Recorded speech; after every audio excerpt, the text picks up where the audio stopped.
esperamos nosotros este fin de semana seguir viendo buenos partidos. La mejor defensa y la mejor arma que puede tener Melgar es teniendo el balón en los pies.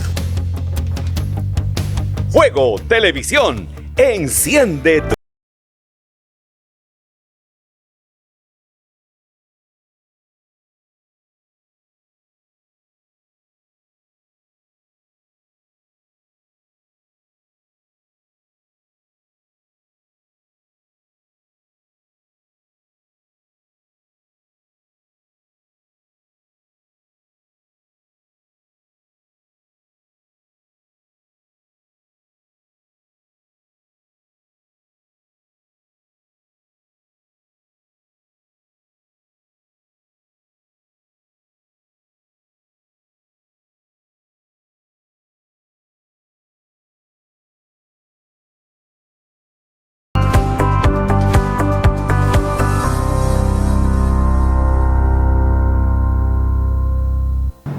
Bienvenidos a Perú Reporte, les saluda Violeta González. Esta vez nos encontramos en el set con el doctor Delfín Pino. Con él vamos a hablar acerca de la coyuntura política. Bienvenido, doctor Pino. Muchas gracias, estimada Violeta. La semana pasada estuvo acá en Lima la Comisión Interamericana de Derechos Humanos, tuvo una reunión con la Presidenta de la República, también estuvo en el Congreso. Acerca de eso, ¿cuál es su impresión?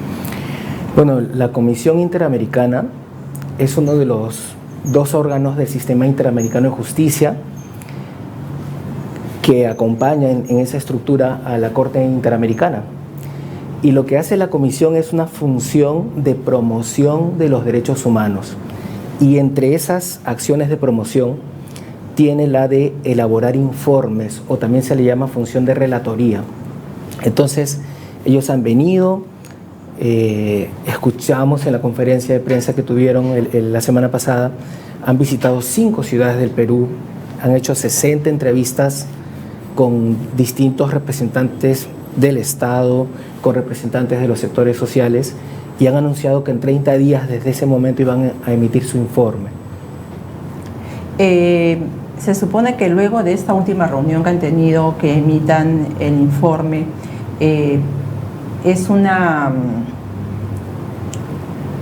luego de esto, ¿a dónde pasa ese informe? Ese informe emite recomendaciones, ¿no? Ese informe recoge hechos, los va a presentar de una manera sucinta y va a recomendar acciones al Estado peruano si es que se tiene que hacer, porque en el sistema interamericano, en general en los derechos humanos, las partes siempre van a incluir a un Estado. No es que sean órganos donde 2 personas puedan discutir una controversia, siempre es con un Estado, ¿no? Y desde su mirada, ¿usted cree que hubo una ausencia de capacidad de reacción con respecto a armar una mesa de diálogo para evitar todos estos últimos acontecimientos que realmente han sido penosos? Porque, como ya sabemos, son cerca de 40 muertos el que hemos tenido en la región sur. El caso peruano es muy particular porque estas protestas no tienen una cabeza, no tienen un liderazgo con quien se pueda intentar un diálogo, lo cual no impide que se haga, ¿no? Pero es de una complejidad muy grande. Es más, hemos visto en los años recientes cómo es que intentos de diálogo social hacía que quienes estaban sentados en la mesa de diálogo dijeran: tengo que regresar a mi región para consultar con mis bases. Entonces, cuando un verdadero líder representa, no tiene que consultar, porque el conjunto al que representa lo empodera, ¿no? Pero no tenemos ese tipo de liderazgos en esta protesta. Por ejemplo, se estuvo diciendo de que no hubo una capacidad de reacción con respecto a la reunión con la Junta Nacional de Justicia, ¿no? Que por qué tan tarde, cuando ya la presidenta había asumido el cargo, por qué no llamó a una junta, o no convocó a una reunión con la Junta Nacional de Justicia, por qué después de tantos muertos. ¿O te refieres al Consejo de Estado? No, a la Junta Nacional. A la Junta Nacional de Justicia. Claro, que precisamente en horas de la madrugada inclusive hasta se suspendió porque llegó a oídos de ellos de que habían aumentado la cifra de muertos, ¿no?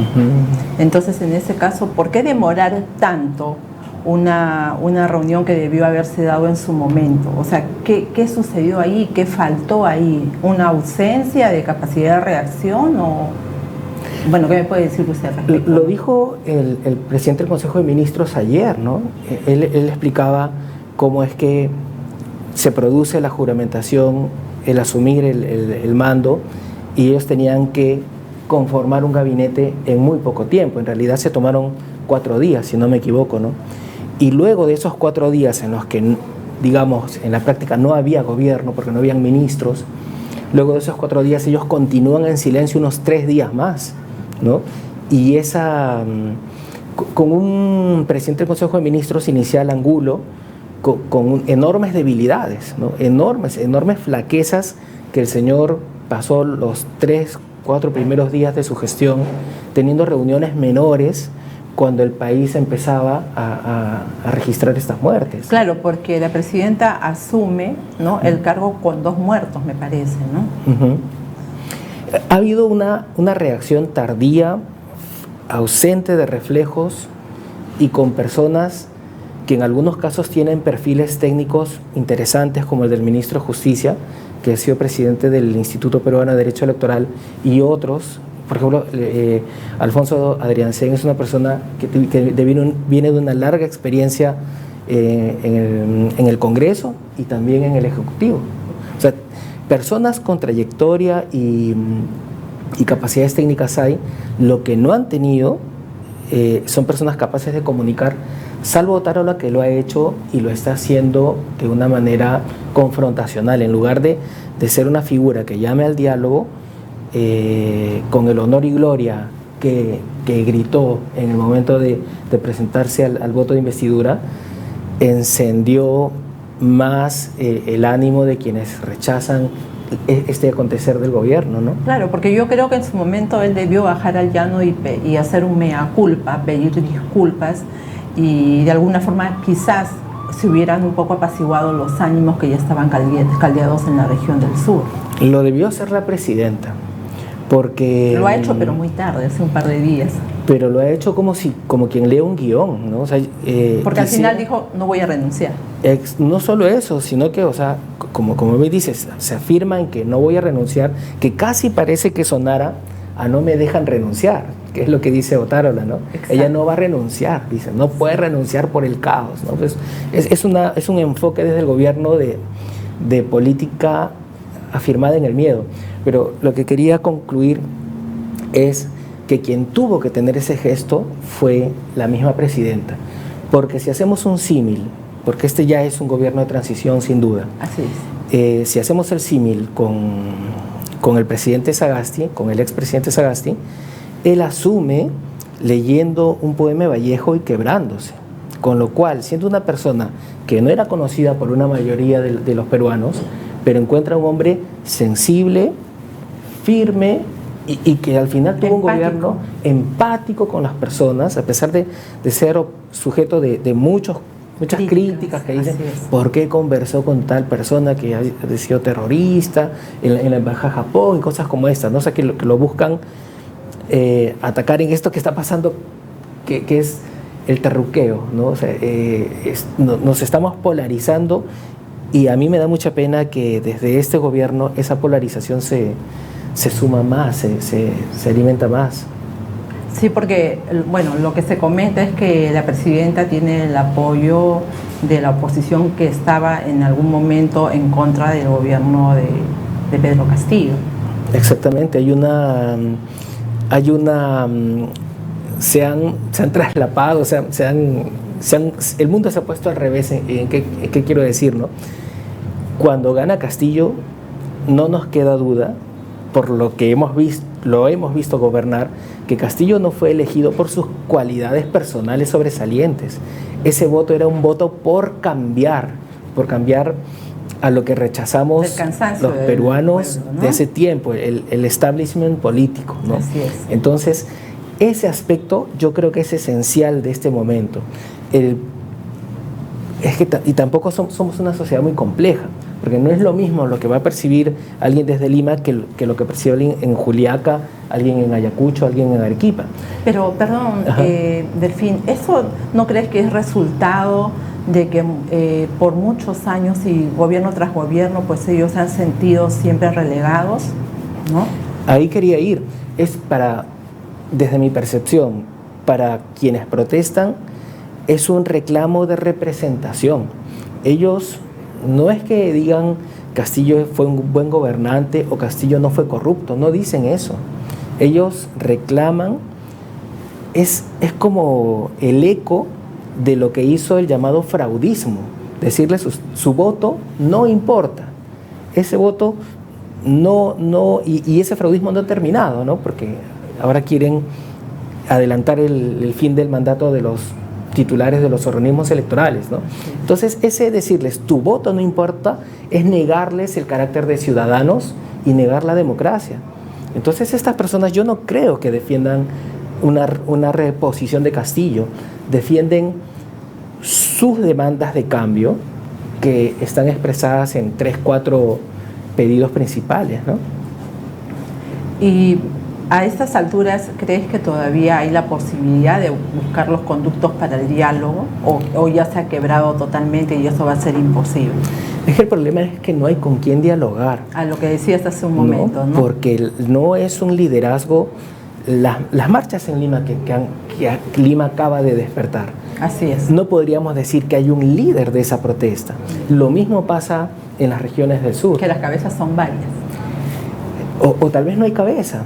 O las que existen, porque también es verdad, yo no dudo que actores de las economías ilegales estén promoviendo, pero no son los líderes las economías ilegales.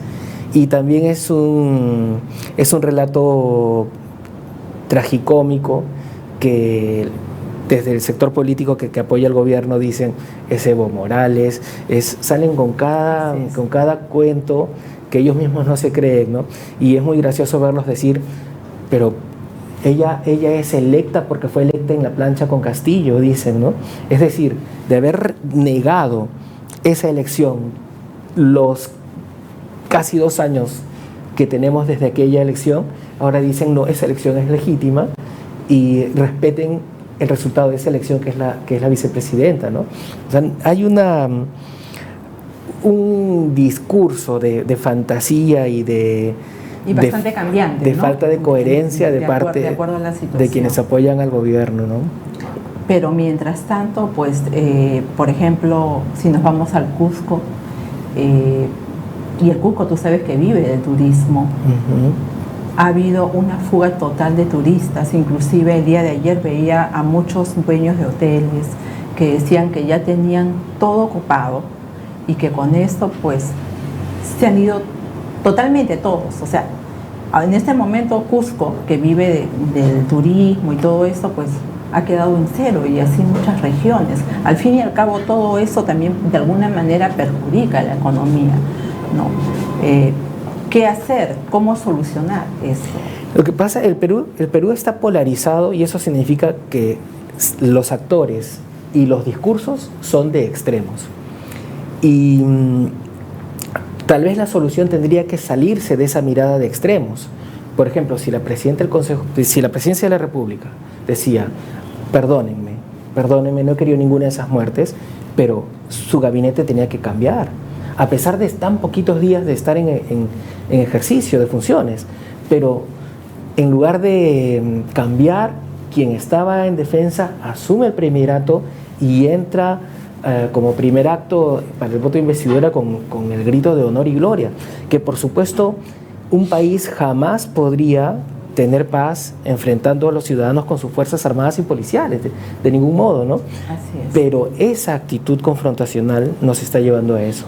Así es, Delfín, ha sido un gusto haberte tenido en Perú Reporte. Gracias. Encantado. Por tu visita. Nos vamos a una pausa y regresamos con Perú Reporte y esta vez con la ex ministra de la Mujer, Gloria Montenegro. Regresamos.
y esperamos nosotros este fin de semana seguir viendo buenos partidos. La mejor defensa y la mejor arma que puede tener Melgar es teniendo el balón en los pies. Fuego Televisión, enciende tu vida.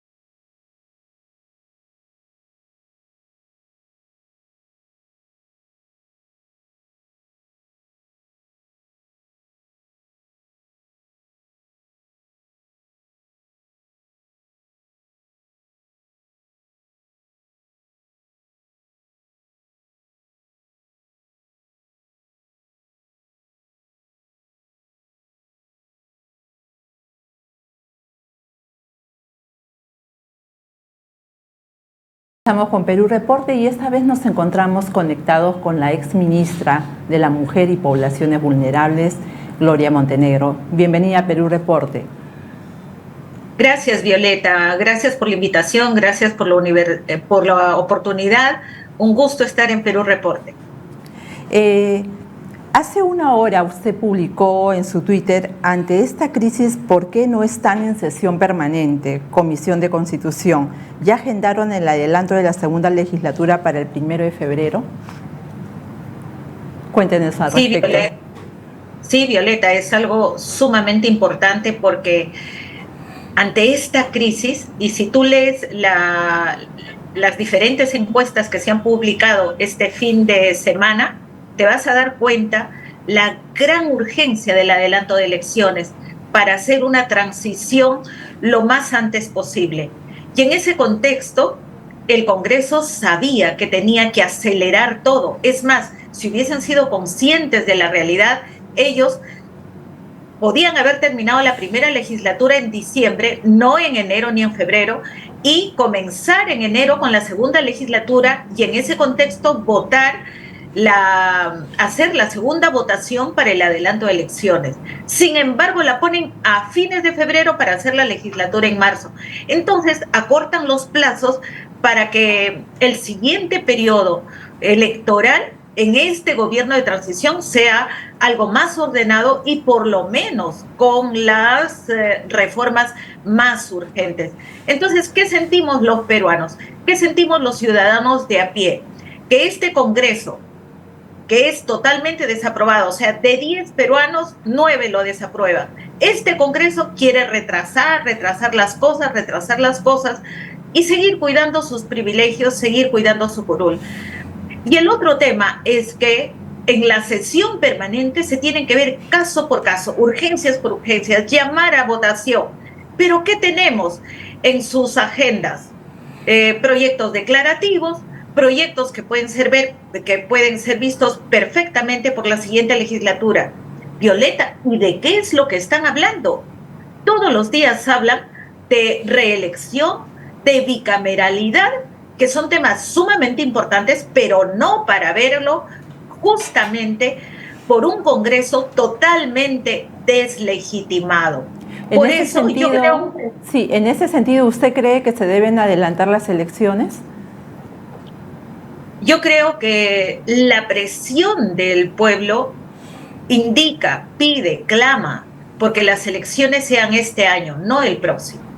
Porque no dudes que este Congreso, con todas las referencias que tenemos y que estamos viendo cómo retardan todo, ellos van a encontrar otro pretexto y otro pretexto. Cuando ya tenemos al jefe de la OMPE, al jefe del Jurado Nacional de Elecciones, que han dicho que hay un camino para que las elecciones sean el 23, pero también hay propuestas como la de Fernando Tuesta, que ha dado inclusive todos los pormenores para que se puedan realizar este año.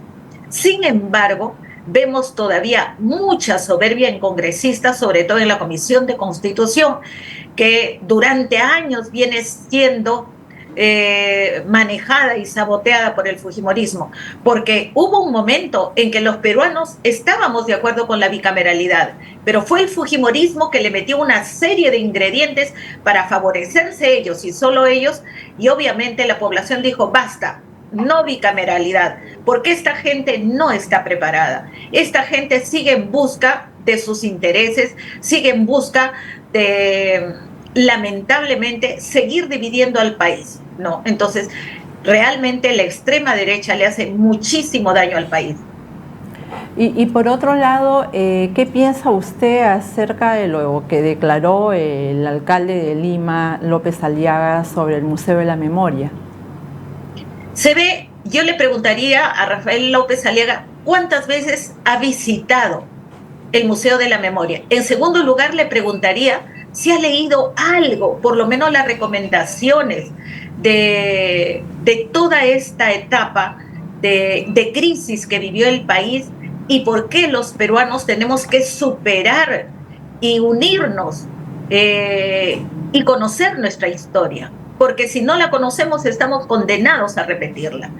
Y que se deje de terruquear, que se deje de hablar incoherencias, porque lamentablemente está empezando una gestión como alcalde de Lima despidiendo gente, está empezando una gestión como alcalde de Lima con pura demagogia y quejándose de que ha encontrado una municipalidad quebrada con deudas. Que me diga el señor Rafael López Aliaga qué municipalidad no tiene deudas y que me diga qué nuevo alcalde entra y encuentra fondos en su caja para gastar. Él tiene que ser consciente, él sabía a qué se metía. Pero lo que es más grave, Violeta, estamos viendo un alcalde de la capital del Perú que jura en nombre de Castañeda Locio, Luis Castañeda Locio, que si estuviera vivo estuviera bien preso, y ahora toma a la gente, o sea, tanto criticaban a Castillo por la gente que entraba en los ministerios, que obviamente era de lo peor. Lo mismo está haciendo Rafael López Aliaga, y no dicen nada de él. Ha entrado el esposo de Patricia Juárez, justamente quien ve la Comisión de Constitución en el Congreso en el periodo anterior. Pero ahora que está Nano Guerra, el congresista playero, sigue la línea que marca el fujimorismo. Entonces, realmente una crisis, realmente muy delicado esto, pero solamente para decirle a las peruanas y peruanos que no queremos ningún extremo, ni la extrema izquierda ni la extrema derecha que tanto daño le ha hecho al país. Pongámonos a pensar en una agenda común, en una agenda donde todos estemos de acuerdo. Por ejemplo, estamos de acuerdo en que el país necesita mayor inversión en seguridad ciudadana, mayor preparación en seguridad ciudadana, mayor coordinación de alcaldes, gobernadores y agentes centrales y la policía para trabajar el fondo de la inseguridad. Todos estaríamos de acuerdo, porque en todas nuestras regiones tenemos ese problema. Todos estamos de acuerdo en superar la anemia y desnutrición en nuestra niñez, porque si no, esos niños no aprenden igual que los otros. Y estamos cometiendo una grave injusticia y más brechas sociales. Estamos todos de acuerdo en fortalecer la agricultura con tiempo, con planificación, de tal manera que no suceda que pasa un proceso, otro proceso, 4 procesos y no compran la urea, donde hay 2 millones de peruanos trabajando, sobre todo mujeres. Entonces, hay una agenda, Violeta, en la cual podemos ponernos de acuerdo más allá de banderas políticas y comenzar a trabajar. Una agenda bastante amplia, no solamente en eso, sino también en el tema de educación, y sin ir muy lejos, y eso usted como ex ministra debe haberse enterado también hace un par de días de una niña de 12 años que fue violada por su padre, y esta niña pues está gestando, ¿no? Cosas donde se debería de voltear la mirada para darle un poco más de atención, y que estos casos de violación igual siguen aumentando a pesar del tiempo.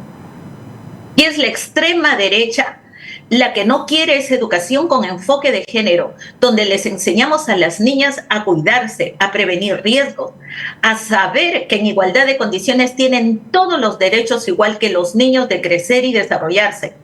pero esos más de 6.000 violaciones, Violeta, suceden en la mayoría de casos de gente cercana a la familia. Tú has mencionado ese caso sumamente doloroso. El caso de ese policía que violaba a su hija desde los 8 añitos. Ella recién se queja a los 16 años.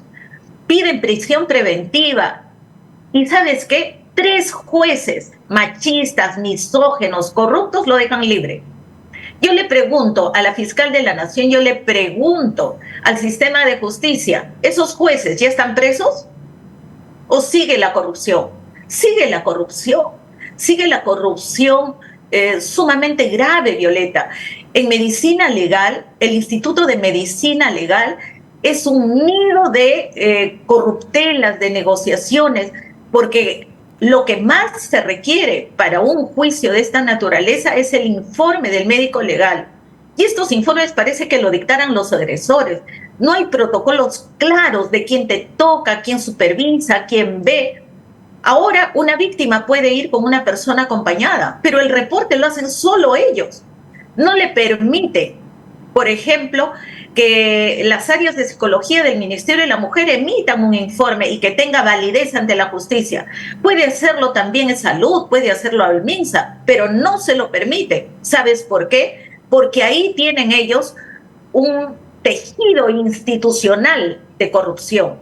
Y en el caso de denuncias, cuando, por ejemplo, una mujer es violentada y va a la municipalidad de su jurisdicción a poner la denuncia, ese trámite sigue siendo engorroso porque hasta donde sabía es que hacen la denuncia en la comisaría y luego hay que esperar de ahí para que pase la denuncia a Fiscalía. ¿Cómo está procediendo ahora este tipo de casos?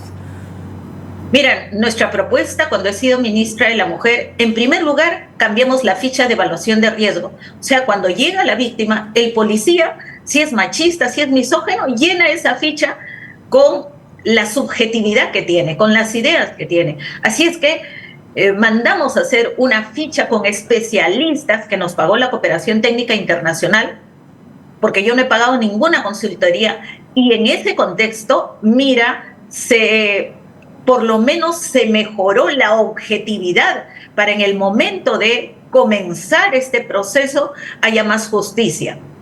También es necesario que todas las comisarías tengan un centro de emergencia mujer en la comisaría. Dejamos instaladas casi 300 centros de emergencia mujer y aquellos centros de emergencia que están fuera de la comisaría tienen que abrirles espacios. ¿Por qué? Porque ahí la víctima encuentra asesoría legal, encuentra soporte psicológico, encuentra la posibilidad de que se haga justicia. Pero nuevamente, ¿dónde es el problema? Justo cuando tú dices, al momento de que viene la fiscalía, obviamente ordena que pase por medicina legal, como suele pasar en todos los procesos judiciales. Ahí es donde el psicólogo, a mayor postor o a mejor postor, pone lo que le conviene. Mira el caso del congresista violador. Se pierde una prueba, se pierde el preservativo, se perdió en la policía, se perdió en medicina legal. ¿Dónde se perdió? Y uno de los principales testigos es asaltado y asesinado. ¿Tanta consecuencia? ¿Tanta coincidencia? Lamentable situación por la que se está pasando. No solamente a eso tenemos la crisis política, la crisis social, sino otro tipo de crisis que realmente merece la atención. Ha sido un gusto haberla tenido en el programa y esperamos volver a tenerla pronto. Gracias a ti, Violeta, gracias a Perú Reporte por esta oportunidad. Un abrazo para todo el Perú y un llamado a la paz y a la reflexión. Nos vamos a una pausa y regresamos con Perú Reporte.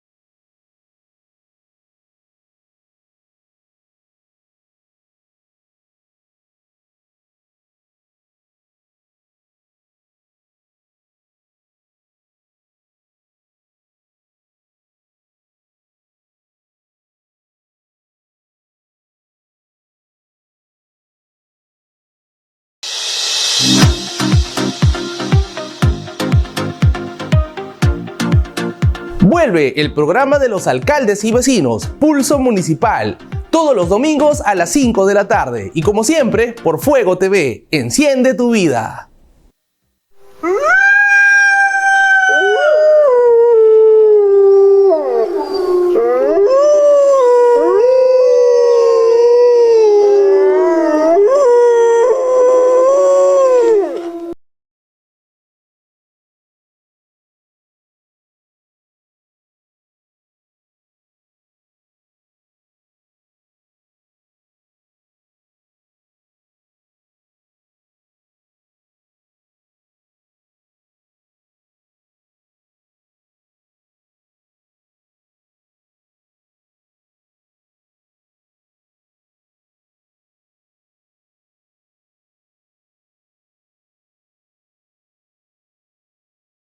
De tu vida.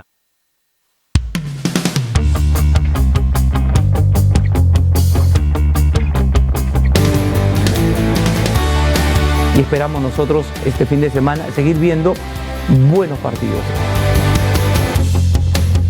La mejor defensa y la mejor arma que puede tener Melgar es teniendo el balón en los pies. Fuego Televisión, enciende tu vida.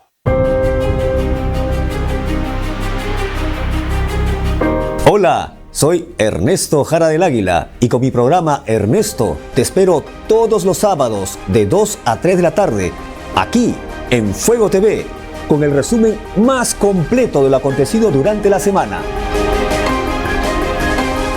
Ya lo sabes, todos los sábados de 2 a 3 de la tarde, aquí en Fuego TV, enciende tu vida. Soy Elena Pérez Vargas y esto es Panorama Público. Variadas entrevistas con los principales actores que marcan la agenda política de la semana. Análisis e información con destacados invitados nacionales e internacionales. Y esto es Panorama Público. Fuego Televisión, enciende tu vida.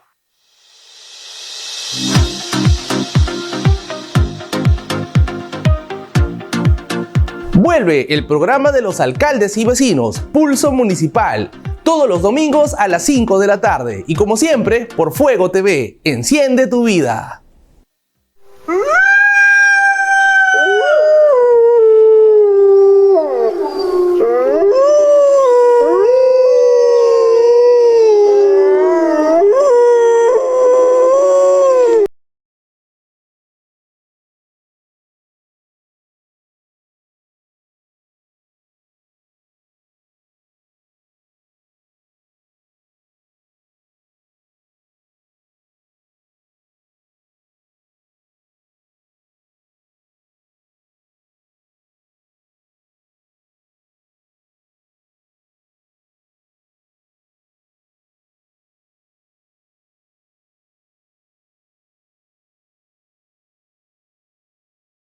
De tu vida.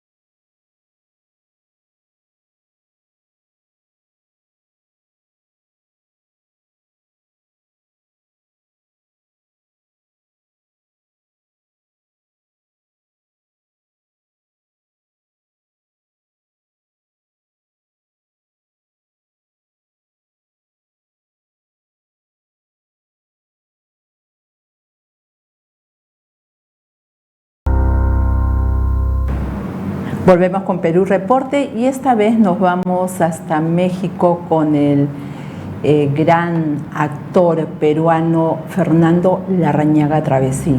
Bienvenido a Perú Reporte, Fernando. Muchísimas gracias, Violeta. Es para mí un honor estar en contacto con ustedes. Buenos días. ¿Qué tal, Fernando? De repente algunos, los más jóvenes no los recuerdan, pero los de mi época sí. Él fue uno de los actores principales de la novela Hermanos Coraje, que vimos en el 72, uno de los clásicos de la telenovela que duró 2 años, donde también participó Jorge Lavat, ¿no es así? Jorge Lavat y Jaime Fernández. Así es. Y precisamente hablando de todo esto, dime, ¿tú eres familia de Elvira Travesí? Elvira, tía mía, Gloria Travesí, mi mamá. Fernando, entre otras novelas que tú participaste, también estuviste en Colorina, ¿verdad? Así es, con Lucía Méndez y Enrique Hernández Félix. Aparte de estas otras novelas donde te hayamos visto, si vamos recordando, Fernando, ¿nos dices? Pues Cuna de Lobos, Yo no creo en los hombres, Lichita, de las así que recuerdo últimamente. ¿Y para Netflix también se grabó Somos?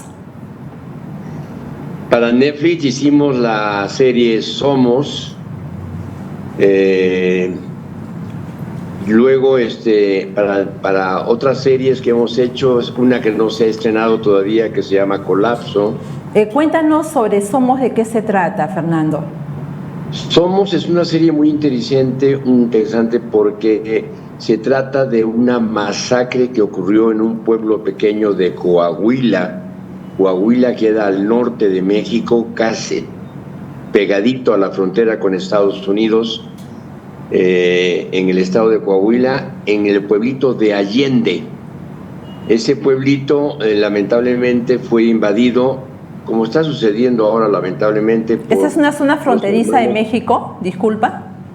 La zona fronteriza entre México y Estados Unidos, que prácticamente se instalaron allí los hermanos Treviño, líderes de un cártel de narcotráfico muy poderoso, y la DEA de Estados Unidos y la policía de México, pues prácticamente los estuvieron combatiendo. Y resulta que en el conflicto, lamentablemente, los hermanos Treviño, antes de retirarse del lugar o antes de ser apresados, hicieron una masacre que hasta este momento se cuenta como de 376 personas y destruyeron entre ranchos y casas como 120. Entonces Somos cuenta la historia de cómo era el pueblo, cómo eran los hacendados, cómo era la gente que vivía allí, y cómo fue el momento en que los masacraron y los quemaron sus cuerpos. Hay otra serie, me dices, que también ya se grabó para Netflix. Sí, bueno, Colapso va a pasar por otra plataforma que se llama ViX, ya, ¿no? Otra que se llama Cerillo, que es la historia de todos los hombres de edad que en algún momento viven y trabajan almacenando, empacando la mercadería que compra la gente en las grandes tiendas. Muy interesante, muy bonita serie. Es una serie. ¿De cuántos capítulos consta esta serie? 6. Ya. Dime, ¿y algún proyecto que tienes allá en México? ¿En qué estamos ahora por allá? Bueno, te comento de otra enorme serie. Esta es una serie que ya la terminamos de grabar, ya inclusive se están pasando los capítulos por otra plataforma que se llama Apple TV y que es en inglés y español. Una serie muy importante que se llama La Costa de los Mosquitos o Mosquito Coast, que se filmó, me tocó filmarla en la zona de Tulum, Quintana Roo, en Cancún, de las grandes playas, las grandes pirámides, ¿no? Mosquito Te comento Coast, que Tulum ahora es un lugar bastante famoso acá. Claro, mucha gente está viajando para allá. Así es un sitio paradisíaco, es una cosa impresionante. Las playas, la calidad de la arena, es muy interesante. Mosquito Coast. Esto que estamos viendo en la pantalla es Sangre Derramada, una película sobre la Revolución Mexicana. ¿De qué año? Esto es del año 76, 80 más o menos. porque es qué pasó con los hijos de los, los hijos de los revolucionarios que ganaron la revolución, qué pasó con los padres y con las familias cuando tomaron el poder la juventud. Bueno, es una parte de la realidad mexicana lo que llevaron al cine, ¿no? Así es, se filmó en Guatemala además, con la idea de que fuera una ciudad, una población un poquito antigua, ¿no? Ese es Albur de Amor con Elsa Aguirre y Antonio Aguilar, una película muy interesante. Yo le tengo mucho cariño a esa película porque fue un honor trabajar con dos enormes, grandes estrellas del cine mexicano como Antonio Aguilar y Elsa Aguirre. Y que también ahí estaba el gran Fernando Larrañaga, un gran equipo de actores. Gracias. Esa se filmó en una de las haciendas de Antonio Aguilar en el estado de Zacatecas. Doña Elsa Aguirre, un encanto de mujer, una belleza impresionante. Y estas dos estrellas, Elsa Aguirre y Antonio Aguilar, con una humildad, con una forma tan humilde de ser, como son las grandes estrellas. ¿Y de qué trató esa historia, Fernando? Es la historia de un ranchero, como le dice la canción, un ranchero enamorado, albur de amor. El albur es un juego de lotería, de suerte, ¿no? El hombre era muy mujeriego y estaba enamorado de la hija del dueño de la hacienda de esa época. Ahí está Antonio a caballo. Y justo cuando llega en el momento que yo me estoy casando con Elsa Aguirre, y Antonio es el amante de Elsa Aguirre, pero Elsa se casa conmigo por presiones, por la familia, ¿no? Y llega ahí a mi boda a cantarle a Elsa, y eso hace que yo lo vaya a buscar a una cantina del barrio a retarlo a duelo, como era la época antigua, ¿no? Grandes actores también estuvieron en esa película. Y ahí le está cantando una canción que se llama Albur de Amor, que habla de que yo me la jugué por ti, yo me enamoré y me la estoy jugando en vida, ¿no? Y yo no se lo voy a aceptar. ¿Y en la vida real, Fernando, alguna vez usted se jugó por alguien? Bueno, me la he jugado de otra forma, a través de tu canal, de tu Perú Reporte. Me la jugué con el heroico Cuerpo de Bomberos del Perú, Bomberos Voluntarios del Perú, a quien le mando un saludo muy cariñoso, muy fraternal, a la compañía, a la heroica compañía de Bomberos Voluntarios del Perú, Cosmopolita número 11. Ahí sí me la jugué de verdad, pero fue por servir a la gente en el Perú.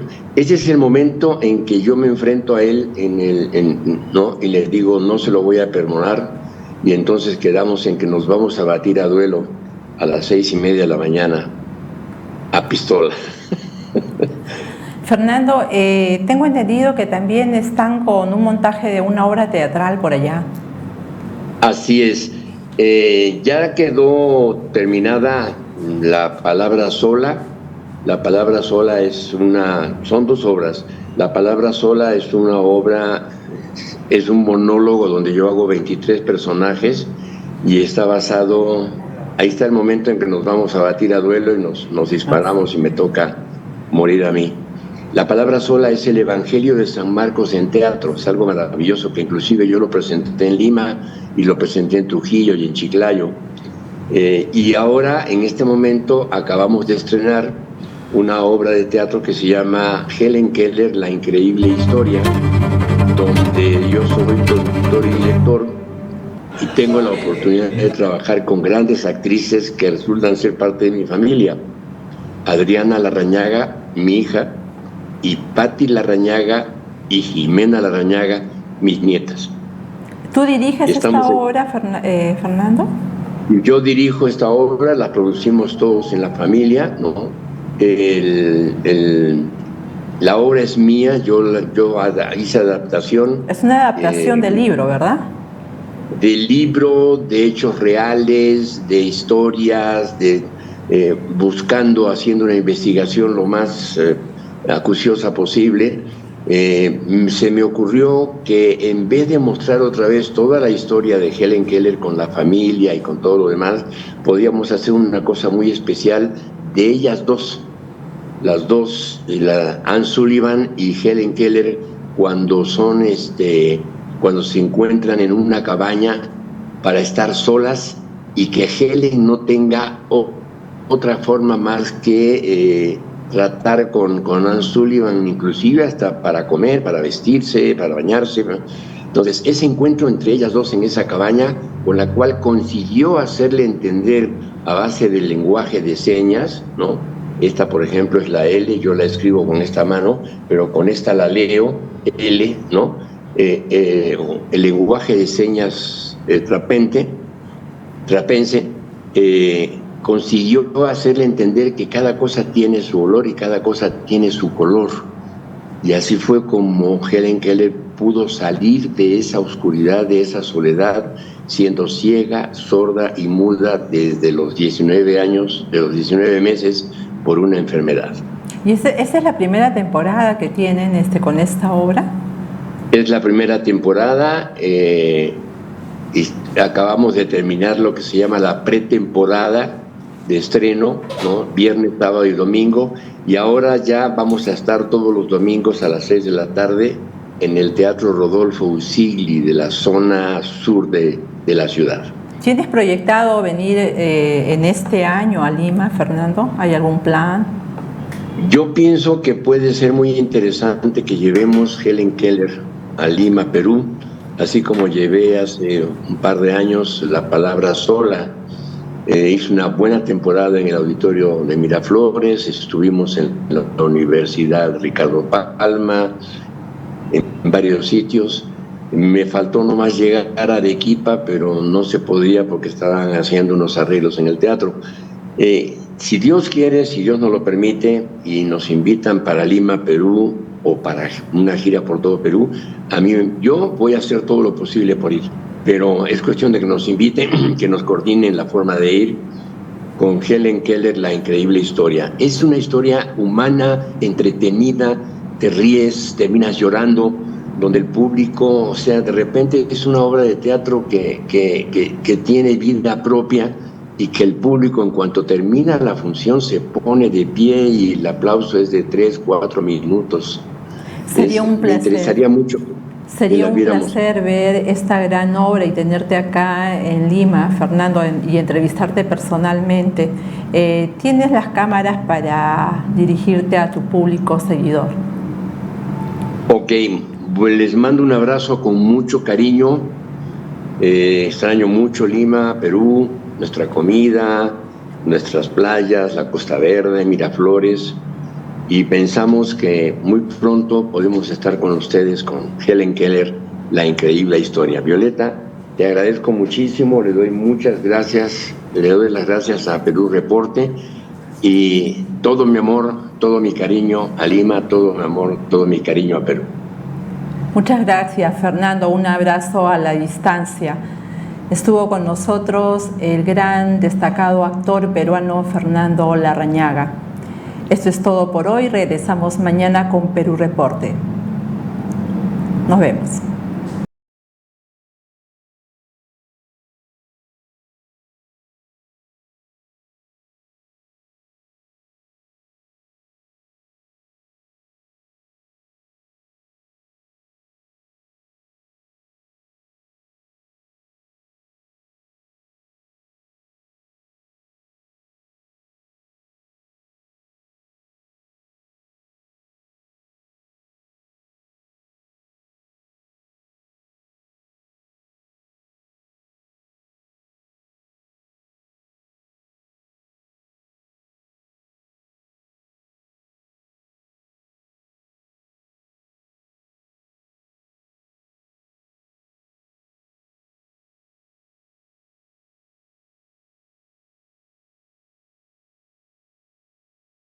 Elena Pérez Vargas y esto es Panorama Público. Variadas entrevistas con los principales actores que marcan la agenda política de la semana.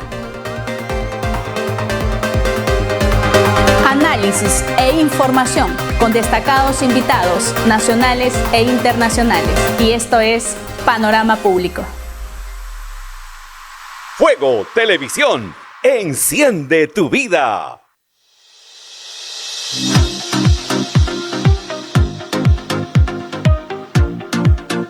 Vuelve el programa de los alcaldes y vecinos, Pulso Municipal, todos los domingos a las 5 de la tarde y como siempre por Fuego TV, enciende tu vida.